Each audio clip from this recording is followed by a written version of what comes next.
शिवांगी का चेहरा आंसुओं से भरा हुआ था। माँ के गले लगकर वो बार बार कह रही थी, माँ, मैं कैसे रहूंगी आपसे दूर। आपने तो मुझे एक दिन भी अकेला नहीं छोड़ा। तभी शिवांगी की माँ उसका चेहरा सहलाते हुए बोली, बेटी, हर लड़की को एक दिन ये दिन देखना पड़ता है। तू बहुत संस्कारी है, वहाँ भी सब तुझसे प्यार करेंगे। और तू तो भोले बाबा की भक्त है, वो हमेशा तेरे साथ रहेंगे। शिवांगी ने अपनी माँ को गले लगाया और अपनी भगवान शिव की छोटी सी मूर्ति उठाकर माथे से लगाई। जब तक ये मेरे पास है, कोई मुझे तोड़ नहीं सकता। शिवांगी के ससुराल में सब उत्साहित थे, लेकिन उसकी सास कमला देवी का चेहरा बिल्कुल खुश नहीं लग रहा था। कमला देवी एक कठोर औरत थी, जिनके लिए बहू सिर्फ काम करने वाली होती थी, दहेज लाने वाली मशीन। जब शिवांगी ने पांव छूने के लिए झुकना चाहा, कमला देवी ने पैर पीछे खींच लिया। हमारे पैर छूने से पहले देखो हाथ में क्या लाई हो। दहेज की लिस्ट दी थी तुम्हारे बाप को, उसमें से आधा भी नहीं आया है और चली हो मेरा पैर छूने। सारे रिश्तेदार चुप हो गए। शिवांगी का चेहरा फीका पड़ गया, लेकिन वह कुछ न बोली। माँ जी, हम गरीब लोग हैं, पर मैं आपके लिए मन से दुआएं लेके आई हूँ और भोले बाबा का आशीर्वाद लाई हूँ। आशीर्वाद से घर नहीं चलता बहू, तिजोरी में पैसे चाहिए। पति रघु वहीं खड़ा था, चुप और बेबस। उसने एक बार भी अपनी माँ के सामने बहू का पक्ष नहीं लिया। अगली सुबह शिवांगी सूरज उगने से पहले उठ गई। उसने शिवलिंग के सामने दीपक जलाया और धीरे धीरे गा रही थी, ओम नमः शिवाय, ओम नमः शिवाय। भोलेनाथ सबका भला करे। कमला देवी गुस्से में कमरे से बाहर आई। अभी से मंदिर की घंटी, पहले रसोई साफ कर, झाड़ू पोछा लगा, फिर जाकर शिव से बात करना। जी माँ जी। दिन भर शिवांगी काम करती रही, झाड़ू पोछा, बर्तन, रसोई, कपड़े, बिना थके बिना बोले। उसकी हथेलियां लाल पड़ गई, मगर उसकी आंखों में कोई शिकायत नहीं थी। रात को जब सब खाना खाने बैठे, तब कमला देवी ने जानबूझकर कहा, आज खाने में नमक ज्यादा है। बहू को लगता है जैसे भोलेनाथ को भोग लगा रही हो, सब स्वाद भूल गई। शिवांगी चुप रही, पर रघु ने भी कुछ नहीं कहा। उसके पिता नहीं थे और कमला देवी घर की मुखिया थी। शिवांगी की आंखों में आंसू थे, मगर वो किसी को दिखाना नहीं चाहती। वो चुपचाप अपने कमरे में गई, अपनी शिव मूर्ति के सामने बैठी और फूट फूट कर रोने लगी। भोलेनाथ, ये कैसा घर है? आपने मुझे यहाँ क्यों भेजा? कोई मुझसे प्यार नहीं करता, माँ जी सिर्फ ताने देती हैं, पति भी कुछ नहीं कहता। क्या मेरी भक्ति किसी काम नहीं आएगी? उसने दीपक के सामने बैठकर आंखें बंद की और फिर एक धीमी सी आवाज उसके कानों में आई। कोई नहीं था वहाँ, लेकिन आवाज गूंज रही थी, भक्त की परीक्षा होती है शिव के दरबार में, धैर्य रखो बेटी। शिवांगी ने चौंक कर आंखें खोली। वो डर गई, पर अगले ही क्षण दीपक की लौ एकदम स्थिर हो गई और उसकी आंखों में एक दृढ़ विश्वास जाग उठा। शिवांगी मन में, हाँ, मेरी परीक्षा हो रही है, लेकिन मैं हार नहीं मानूंगी। जब तक शिव मेरे साथ है, मैं नहीं झुकूंगी। रात को रघु कमरे में आया। वो थोड़ा असहज था।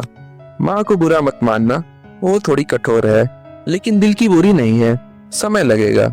मैं कोई शिकायत नहीं कर रही हूँ रघु जी, बस एक बात कहूँ, अगर कभी मेरी भक्ति आपको बोझ लगे तो बता दीजिएगा, मैं शिव जी से कह दूंगी, मुझे कहीं और भेज देंगे। शिवांगी की बातें सुन रघु चुप हो गया। उसके पास कोई उत्तर नहीं था। शिवांगी रात को उठी, मंदिर के कोने में बैठकर ओम नमः शिवाय का जाप करने लगी। कमला देवी ने दरवाजे से देखा, पर कुछ नहीं कहा। धीरे धीरे उसकी भक्ति पूरे घर को बदलने वाली थी, पर अभी तो यह सिर्फ शुरुआत थी। ससुराल में दिन बीतते जा रहे थे, पर हर दिन शिवांगी के लिए जैसे एक अग्नि परीक्षा बन गया था। कमला देवी अब रोज उसे ताने देती थी, देखो तो कैसी काली सी बहू मिली है, एक तो दहेज नहीं लाई, ऊपर से शक्ल भी ऐसी है जैसे ग्रहण लगा हो घर पे। एक दिन तो हद ही हो गई। शिवांगी रसोई में चूल्हे के पास रोटी पका रही थी। गर्म तवा फिसल गया और थोड़ा सा आटा जमीन पर गिर गया। कमला देवी दौड़ कर आई और गुस्से में चिल्ला कर बोली, तेरी ये लापरवाही देखी नहीं जाती, मेरी रसोई गंदी कर दी। भगवान को भोग क्या इस गंदगी में लगाओ। उन्होंने झाड़ू उठाकर शिवांगी को मारने की कोशिश की। शिवांगी डर के पीछे हट गई। माफ कर दीजिए माँ जी, अगली बार से ध्यान रखूंगी। तेरे माँ बाप ने तो तुझे पढ़ाया नहीं, कम से कम रोटी बनाना तो सिखा देते। शिवांगी की आंखों से आंसू टपकने लगे, पर उसकी जुबान से कभी बद्दुआ नहीं निकली। शिवांगी रोज सुबह 4 बजे उठती और गांव के प्राचीन शिव मंदिर जाती। वहां अकेली बैठकर ओम नमः शिवाय का जाप करती। एक दिन मंदिर में कोई नया साधु बैठा मिला। सफेद दाढ़ी, रुद्राक्ष की माला और तेजस्वी आंखें। वे थे पंडित हरि आनंद, जो बहुत समय बाद उस मंदिर में लौटे थे। शिवांगी ने उनके पैर छुए।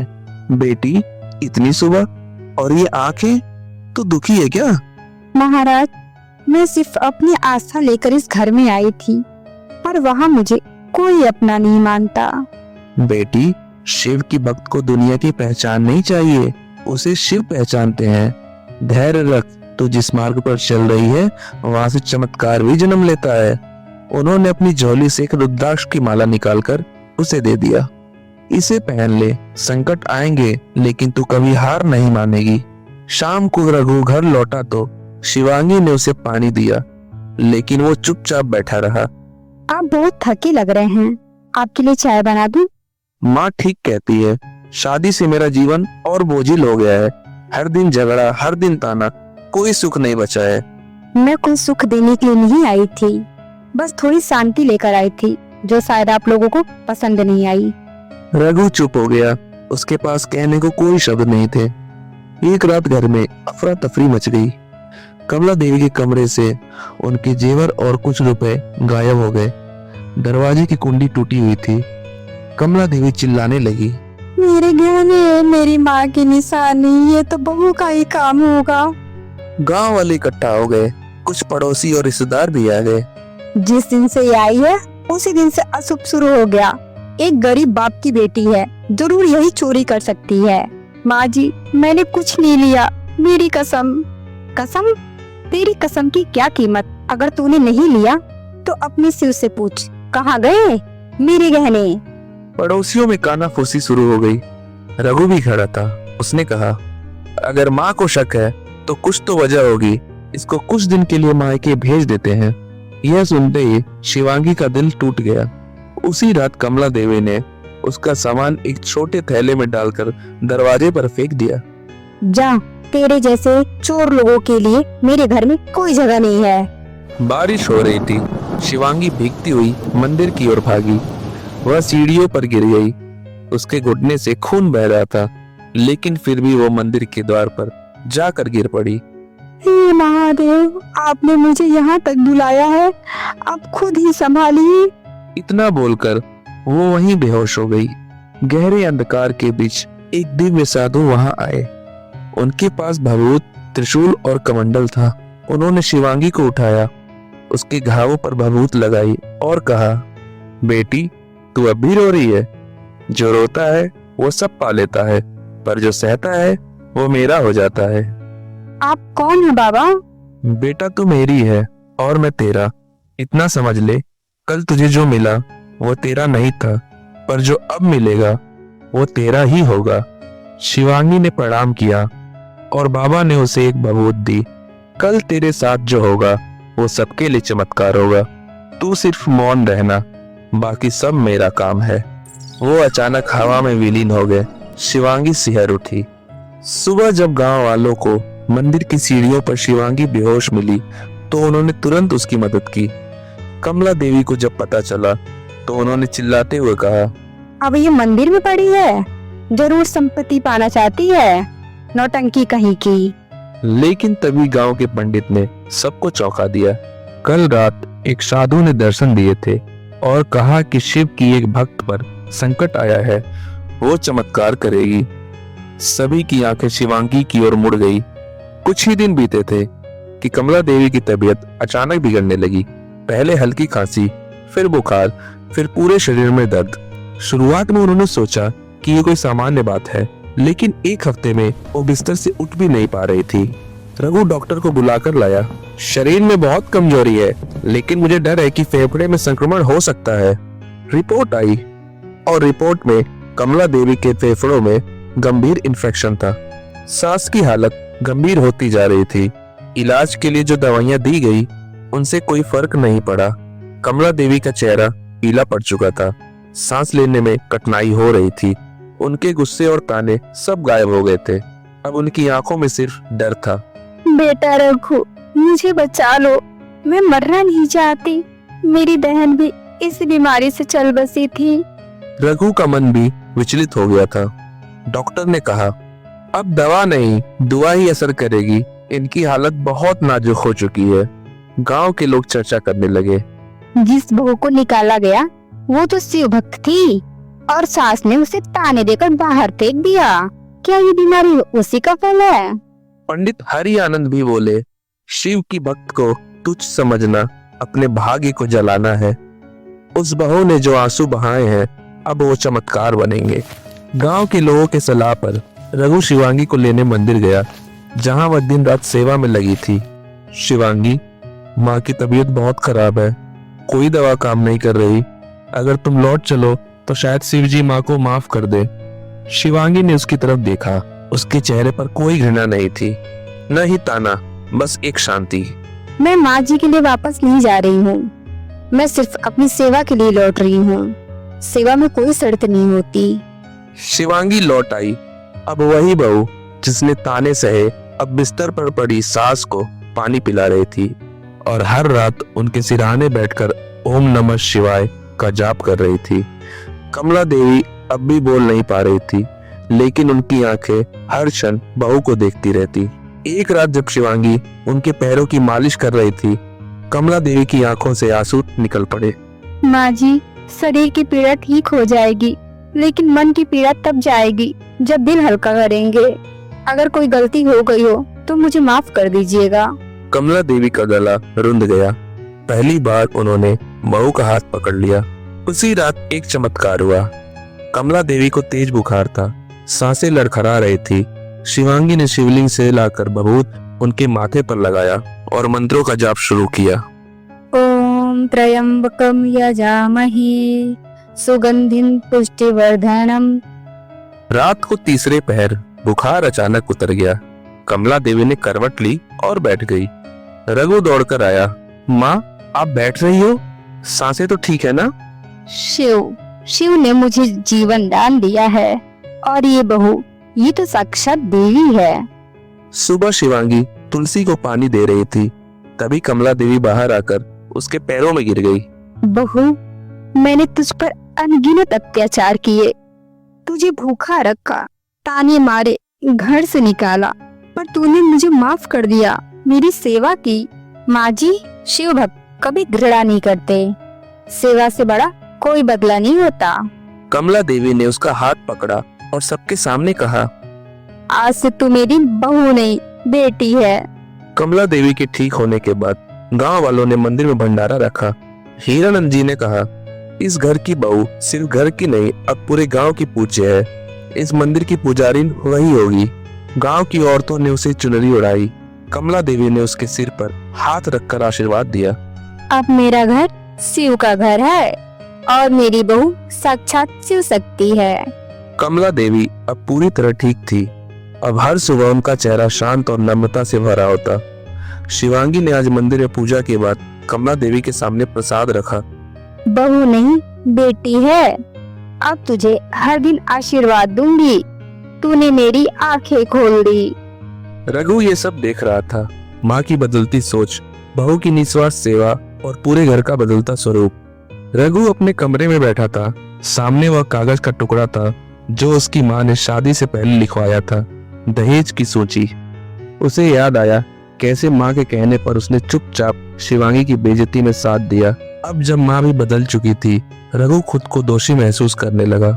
रघु मन ही मन, मैंने कभी उसे समझने की कोशिश ही नहीं की, वो तो बस सब सहती रही और अब हम सबके लिए देवता बन गई है। वह धीरे धीरे कमरे से बाहर निकला और पहली बार शिवांगी के सामने झुका। शिवांगी तुलसी को पानी दे रही थी। तभी रघु पीछे से आकर बोला, शिवांगी, एक बात कहनी थी। शिवांगी ने आश्चर्य से उसकी तरफ देखा। इतने महीने में पहली बार उसकी आवाज में नरमी थी। शिवांगी धीरे से। जी बोलिए। मैंने तुम्हें कभी नहीं समझा, बस माँ की बातों में आ गया। तुमने हर जुर्म सहा, फिर भी माफ कर दिया। मैं बहुत शर्मिंदा हूँ। शिवांगी की आंखें भर आई। रघु जी, जब हम भगवान के मंदिर जाते हैं तब भी माफी मांगते हैं, फिर अगर कोई अपना माफी मांगे तो हमें माफ कर देना चाहिए। ये हमारा कर्तव्य है। आज से मैं तुम्हें कभी भी निराश नहीं करूंगा। अब शिवांगी के सेवा भाव और चमत्कारों की चर्चा पूरे गांव में फैल गई थी। गांव की औरतें उनके पास आकर अपने दुख बांटती, वो सबको भभूत देती, ओम नमः शिवाय का जाप कराती और कुछ ही समय में लोगों की समस्याएं हल हो जाती। एक दिन एक वृद्धा रोती हुई आई। मेरे बेटे का इलाज नहीं हो पा रहा है बहू, डॉक्टर ने जवाब दे दिया है। शिवांगी ने चुपचाप भभूत निकाली और उसके बेटे के माथे पर लगाई। 3 दिन में लड़का ठीक हो गया।